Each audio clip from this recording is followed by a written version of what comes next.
বন্দরটা হচ্ছে বাংলাদেশের হাট। আমাদেরকে দেখানো হচ্ছে চট্টগ্রাম বন্দরে কোনো ইনকাম নাই। 24-25 অর্থ বছরে থেকে করোনাকালীন সময়ও বাংলাদেশে বিনিয়োগ বেশি হয়েছে।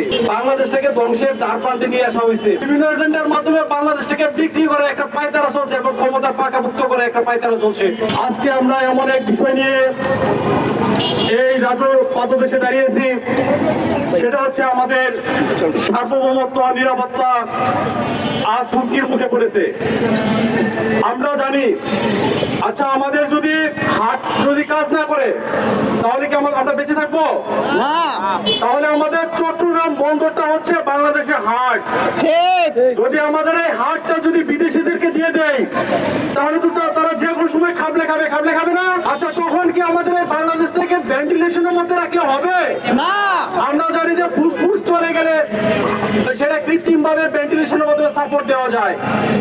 আর যদি হার্ট যদি নষ্ট হয়ে যায়, হার্ট যদি শেষ হয়ে যায়, সেটা ভেন্টিলেশনের কাজ হয় না। আপনারা দেখুন, এখানে বলা হচ্ছে যে ডিপিওল কে নেওয়া হচ্ছে কনসেশন চুক্তির মাধ্যমে। আচ্ছা কনসেশন চুক্তিগুলো কারা করে? আফ্রিকার মতো দেশগুলো করে, যাদের টাকা পয়সা নাই। কিন্তু আমাদেরকে দেখানো হচ্ছে চট্টগ্রাম বন্দরে কোনো ইনকাম নাই। আপনারা জানেন এই 24-25 অর্থ বছর চট্টগ্রাম বন্দরে 5,460 কোটি টাকা ইনকাম হয়েছে।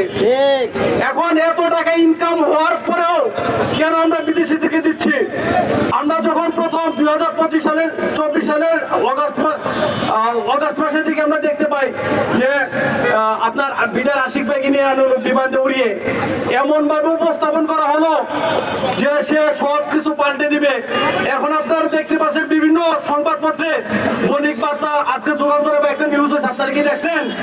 সাংবাদিক বারে দেখছেন কি নিউজ? ফাঁপা বেলুন। আপনার মুখে এক ধরনের কথা বলা হয়েছে, কিন্তু আমাদের এখানে বিনিয়োগ আশানুরূপ বিনিয়োগ হয়েছে হয় নাই। আপনারা জানেন এই 24-25 অর্থ বছরে থেকে করোনাকালীন সময়ও বাংলাদেশে বিনিয়োগ বেশি হয়েছে। আপনারা জানেন যে কোর্ট নাকি নিজের স্বপ্রণোদিত হয়ে কিছু করতে পারে। বাংলাদেশ থেকে ধ্বংসের দ্বার প্রান্তে নিয়ে আসা হয়েছে।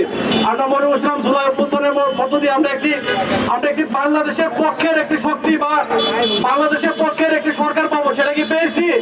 আমরা দেখছি যে তারা বিভিন্ন এজেন্ডা নিয়ে আসছে, কোনো সংস্কার না বা এগুলো মূলা বিভিন্ন এজেন্ডার মাধ্যমে বাংলাদেশটাকে বিক্রি করে একটা পায়তারা চলছে এবং ক্ষমতা পাকাভুক্ত করে একটা পায়তারা চলছে।